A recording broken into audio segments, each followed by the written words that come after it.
가만히다. 더 시절입니다. 금요일의 장은 3대 지수 모두 큰 폭으로 하락을 하였습니다. 이스라엘이 이란을 공격하고 이란의 군 수뇌부 투톱이 사망을 했는데 이란이 가만히 있는다는 것은 이란의 국민 정서에 절대로 맞지가 않다. 이란이 다시 한번 이스라엘에 반격을 할 것이라고 말씀드렸죠. 그래서 강하게 금요일에 매수는 조금 보류하라고 말씀드렸고요. 주말간에 이스라엘이 다시 한번 이틀째 이란 공습, 가스전, 미사일 시설 타격. 그럼에 따라서 미 이란 15일 핵 협상 결국 취소됐고요. 전쟁이 났는데 핵 협상을 하는 게 지금 말이 됩니까? 오히려 핵을 써야 할지 말아야 할지 그것을 고민하는 이란인데 결국에 핵 협상까지 취소되면서 주말간에 위켄 나스닥도 큰 폭으로 추가 하락을 하고 있습니다. 그러나 금요일 주간장의 최대 하락폭인 이 라인을 아직은 깨지는 않고 있습니다. 우리가 차트를 봐야 하는 이유는 미래를 예측하기 위해서 보는 게 아니라 현 주가에서 지지와 저항을 보기 위한 것이죠. 그런데 월요일에 이 지지 라인을 깨고 추가 하락이 나온다고 하면 그 다음에는 다음 지지 라인을 봐야 되는데 여기만 지지받는다고 하면 약간의 반등을 할 수가 있는 것이고요. 다음 주에 극도의 변동성이 일어날 수 있는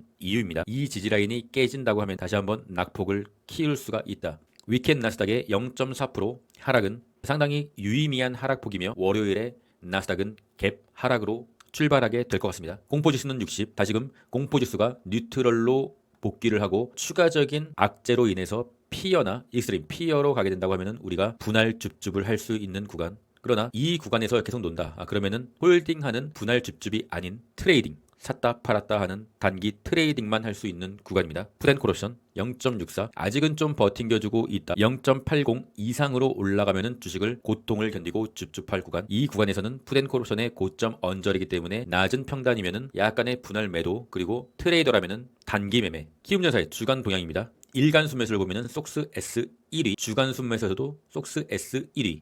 악재가 터졌는데 예전 관세 시절인 4월달처럼 큰 폭으로 내리지 않는 것은 키움전사가 굉장히 숏에 많이 미리 타 있다. 이 숏이 조금 털리고 키움전사가 숏 물량이 수익권이 되면은 그동안 고통을 참아왔던 숏에 탄 사람들이 수익 실현을 하겠죠. 그러면은 숏이 털리는 현상. 전체적인 미국 주식에는 위험한 상태입니다. 숏에 타 있는 개미들이 많을수록 증시는 버텨줄 텐데 숏에 미리 탄 개미들이 수익 실현을 하게 되면 숏이 가벼워지는 거잖아요. 오히려 증시는 내릴 수가 있다. 현재 약간의 위험한 상황이고요. 다음 주 주요일정입니다. 다음 주 주요일정은 여러 가지 지수의 발표가 있고 일본 금리 결정 동결이 될 것이고 크게 의미는 없습니다. 다음 주는 FOMC 미국 금리 결정 일단 동결로 예상하고 있지만 그 후에 이어지는 파월의 스탠스 기자회견 굉장히 중요하죠. 그나마 어떻게 보면 좀 다행이라고 할 것이 수요일에서 목요일로 넘어가는 FOMC 회의 이후에 목요일이 휴장이에요. 노예 해방일 기자회견에서 파월이 굉장히 시장에 도움이 되지 않는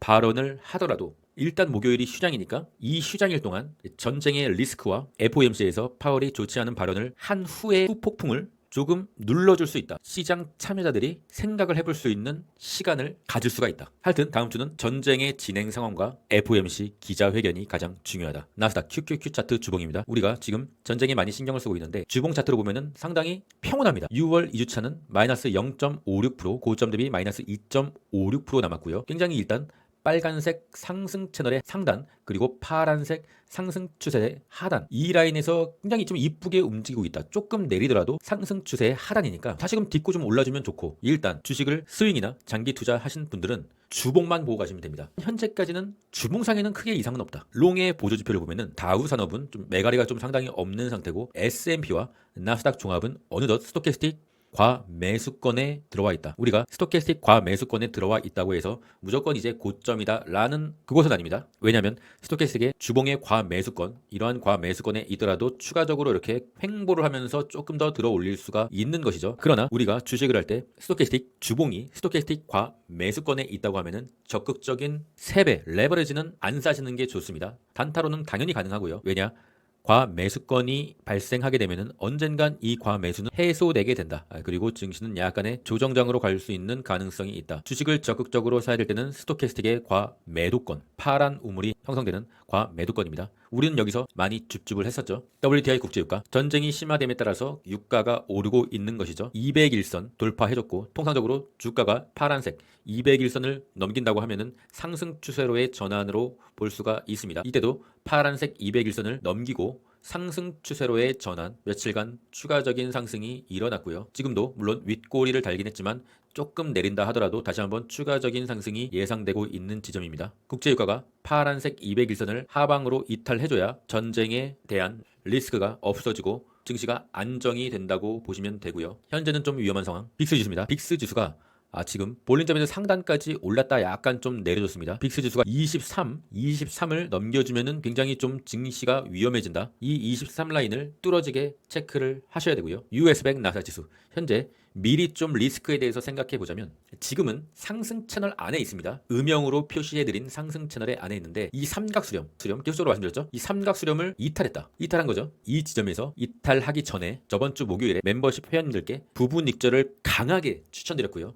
결국에는 이탈할 조짐이 보였기 때문에 단기적인 고점 언저리에서 부분 익절을 추천드린 것이고요. 이제는 삼각수렴을 이탈했기 때문에 상승 채널의 하단 여기는 무조건 지켜줘야 됩니다. 여기까지는 마이너스 1.5% 남은 것이고요. 여기를 지켜주지 못한다고 하면 볼린저 밴드 하단 마이너스 3% 남았고요. 여기를 지켜주지 못한다고 하면 200일선 마이너스 5% 남았고요. 여기를 지켜주지 못한다고 하면 5월 초에 이 갭상승 라인 비어있는 이 갭상승 라인까지는 마이너스 7% 정도 남아 있습니다. 그렇다고 하면 우리가 이 지지선 각 지지선마다 단기 트레이딩을 할 수가 있는 것이죠. 단기 트레이딩이라는 것은 손절가를 잡고서 그 손절가를 이탈하면 매도하는 트레이딩입니다. 손절가를 이탈했는데도 계속 물을 타고 버티는 게 아니라 손절가를 이탈하면 손절을 하는 단기 트레이딩. 이 라인, 제가 표시해드린 이 라인들이 다 지지의 라인들입니다. 우리가 지지와 저항의 이론에 입각해 봤을 때 지지 라인을 이탈하면 추가 하락, 지지 라인을 지지해주면 반등 이거잖아요. 그래서 제가 표시해드린 이 라인을 기준으로 삼고 트레이딩을 한번 해보시길 바라겠습니다. 지지 라인을 이탈하면 손절입니다. 그러나 우리가 지지 라인을 이탈했을 때 손절이 아니라 계속적으로 분할 매수를 해볼 수 있는 구간이 어디냐? 바로 이 갭 라인, 현재가 기준으로 마이너스 7% 부근, 이 갭 라인입니다. 여기를 이탈하게 되면은 당연히 또 추가 하락이 나오게 되겠지만 여기는 나스닥 주봉이 우하향으로 꺾일 수 있는 중요한 지점입니다. 저는 개인적으로 나스닥이 4월의 관세 빔처럼 이러한 정말 폭풍 같은 하락장으로의 진입이 올해 다시 안 나온다고 보고 있습니다. 이게 올해의 저점이라고 생각하고 있어요. 이게 올해의 저점이 아니면 안 되거든요. 그래서 이게 올해의 저점이라고 생각하고 있고 나스닥 주봉이 다시금 하락장으로의 추세 반전은 되지 않을 거라고 생각하고 있습니다. 그 지점이 바로 여기에요. 이 부근을 기준으로 쳐내릴 때마다 분할 매수를 해볼 생각이고요. 이 지점이 아닌 이러한 지점에서는 단기 트레이딩, 손절가 짧게 잡는 단기 트레이딩을 해야 될 지점입니다. 뭔 말인지 아시겠죠? 그러니까 우리가 언젠가는 18년, 19년 이 차트처럼 이러한 큰 조정은 나오게 될 거고 이러한 큰 조정에서 이 저점 라인 부근에서 분할 매수 하면서 저점을 쫓아가면서 소가 뒷걸음질 치다가 쥐를 잡듯이 저점을 잡아가자는 거죠. 그 지점이 여기다. 그러면은 다시금 18년, 19년 차트처럼 약간의 좀 반등 일어날 것이라고 저는 보고 있습니다. 그러니까 지금은 현재 적극적인 줍줍을 할 차트의 위치는 아니고 단기 트레이딩을 할 차트의 위치다. 테슬라 금요일에 트럼프 행정부 로보택시 규제 완화 추진으로 테슬라가 상당히 좀 좋게 상승을 하다가 이란이 이스라엘에 미사일을 쏴서 윗꼬리를 달면서 마무리를 해줬죠. 그래도 유일하게 테슬라만 올랐다. 우리 테슬라가 현재 이 상황에서 살아나려고 한다고 하면 짧게 방산주로 편입이 돼야 된다. 가능성이 있을 것인가? 솔직히 좀 모르겠습니다. 일단 테슬라가 항상 시장에서 주목받고 싶은 성향이 있기 때문에 이렇게 모든 주식이 좀 좋지 않게 흘러가는 이 시기에 테슬라가 뭔가 주목을 받을 수 있는 이슈가 있을 것이냐. 뭔가 없다고 하면은 테슬라는 굉장히 좀 운이 안 좋은 케이스가 된 거죠. 뭔가 있어야 됩니다. 로보택시가 22일에 공개가 된다고 하는데 하필이면은 전쟁이 났어. 그러면은 테슬라가 방산주로서의 어떤 일시 변신 좀 필요한 부분이고요. 무기를 만든다는 게 아니라 스타링크 있잖아요. 스타링크. 차트적으로 보면은 며칠 전 영상에서 제가 말씀드렸어요. 이 라인은 모두 다 처물려 가지고 제발 살려주세요 하는 구간이기 때문에 쉽게 들어 올려주진 않을 것이다. 그 처물렸다고 하는 이유는 이 강한 매물대. 어떤 분들이 댓글에 말씀하시더라고요. 매물대는 무슨 매물대냐? 거기 매물대 없다. 여기 매물대가 제일 많아요. 제일 많은 구간은 여기지만 위로 봤을 때는 여기가 제일 많아요. 테슬라가 오르면은 이 매물대에서 물린 분들이 본전 심리에 탈출을 하게 되기 때문에 계속적으로 주가가 눌리는 거예요. 차트를 제대로 봐야 돼요. 그리고 이 구간에서 매물대가 없기 때문에 계속적으로 강한 변동성으로 횡보를 할 거라고 말씀드렸죠. 그렇게 가잖아요, 여러분. 제 차트를 10년 이상을 봤는데 이래도 제가 차트를 못 봅니까, 여러분? 그대로 흘러가고 있잖아요. 하여튼 테슬라는 여기서 좀 더 횡보를 해주는 게 가장 최선이다. 그리고 매물대를 돌파하려고 한다고 하면 유의미한 호재가 터져야 올라갈 수가 있다. 지금은 매크로 환경적으로 굉장히 좀 위험한 상태이기 때문에 테슬라가 횡보만 해줘도 상당히 선방이다. 엔비디아 회원님들께 말씀드렸죠. 엔비디아가 145달러의 강한 저항이 있다. 저항을 뚫지 못하면은 하락이다. 현재 좀 좋지 않고요. 속스 S 차트입니다. 저항을 뚫었으나 지지하지 못하고 추가적으로 내렸다. 225달러를 지켜주지 못한 것이죠. 속슬로 봤을 때는 22달러를 확실하게 돌파하지 못했던 거죠. 그래서 속슬의 부분 매도를 이례적으로 평단이 낮더라도 약간의 부분 매도는 하라 말씀드린 부분이고요. 현재 반도체 속스 X의 지지라인은 하단 검정색 라인 마이너스 3% 정도에 위치하고 있고요. 속슬로 따져서는 3배니까 마이너스 9%, 약 18달러 부근에 위치하고 있습니다. 반드시 지켜줘야 되는 라인은 속슬의 18달러. 이탈하게 되면은 상당히 좀 힘든 상황이 올 것 같습니다. 그래도 속슬은 7달러, 8달러, 한 9달러 부근에 평단을 갖고 계신 분들은 8달러가 되더라도 100% 수익이니까 약간의 부분 익절을 하든가 버팅겨보는 작전이 좋을 것 같습니다. 왜냐? 다시 그 평단이 오기는 좀 쉽지는 않을 것 같다. 올 매도를 하게 되면은 다시 진입했을 때 그만큼의 물량을 진입하기가 좀 두려울 수가 있기 때문이죠. 그래서 매도는 항상 분할 매수, 분할 매도입니다. 구글입니다. 구글이 좀 좋았는데 역시나 전쟁 리스크 때문에 하락으로 마무리를 해주는 모습이고요. 그래도 200일선 좀 지켜냈어요. 200일선 돌파하고 다시금 200일선을 지켜냈다. 전체적으로 상승 채널의 상단, 하단선을 좀 지켜주고 21선마저도 지켜주면서 이쁘게 횡보 우상향을 하고 있다. 구글 아직까지는 뭐 괜찮다고 보고 있습니다. 문제는 애플은 장기 상승 채널의 하단선, 결국에는 하단선까지 올 생각인 것 같습니다. 관세 빔 시절에 크게 이탈을 하고 다시금 하단선까지는 오지 않을까. 추가적으로 단기 하락 채널 하단선까지도 올 수 있겠지만 이 라인은 장기 상승 채널의 하단선 그리고 중기 하락 채널의 하단선 이 구간에서는 애플을 믿는 사람들은 장기적으로 보고 줍줍을 할 수 있는 구간, 이 구간이 오지 않길 바라고 있으나 이 구간에서는 용기를 내야 할 구간이라고 보고 있습니다. 가장 좋은 것은 단기 상승 채널 파란색 하단, 파란색 상단, 현재 이 라인인데 이 라인을 좀 지켜줘야 된다는 것. 지켜주지 못한다고 하면 이 빨간색 하단 채널까지 밀리게 되겠죠. 지켜주지 못한다고 하면 검정색 하락 채널, 중기 하락 채널 하단까지 밀리게 되는 거죠. 차트를 볼 때는 일단 추세선을 잘 그어야 되며 추세선을 긋는 이유는 대응하기 위함과 그 다음 지지라인을 보기 위함입니다. 추세선에 따라서 트레이딩과 손절 라인 계획을 짜볼 수가 있다.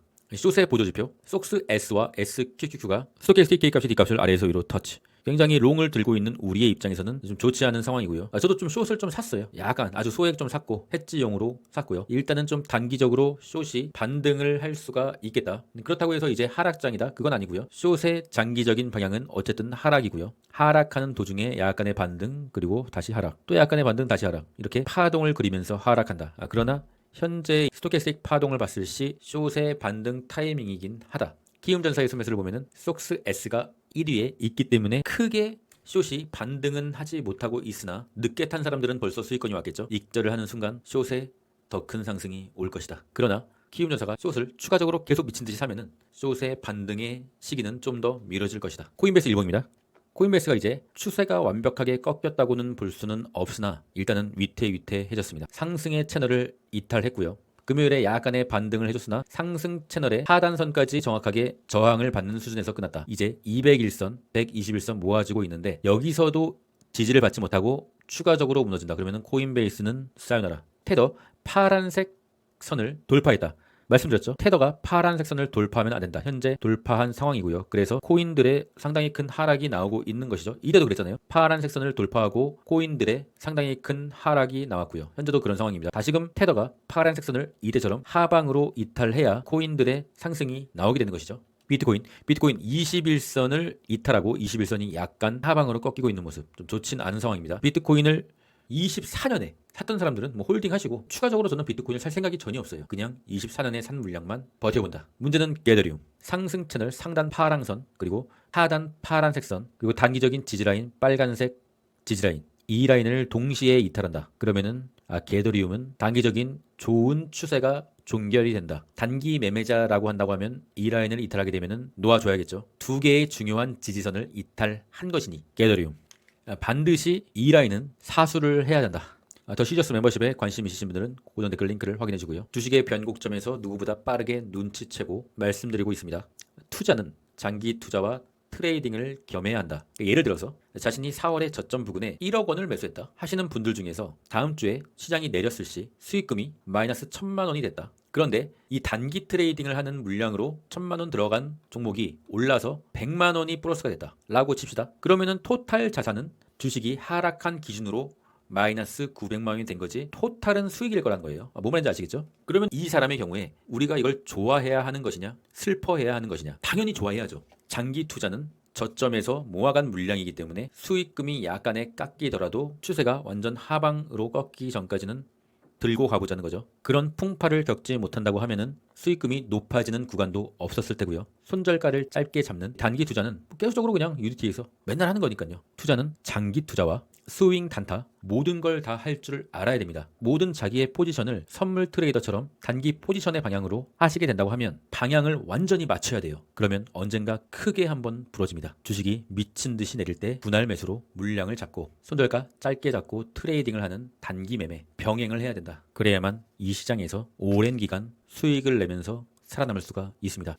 뛰어난 사람과 경쟁해서 이길 수 없다면 최소한 그들과 같은 위치에 닿을 방법은 단 하나밖에 없다. 바로 무조건 꾸준히 하는 것.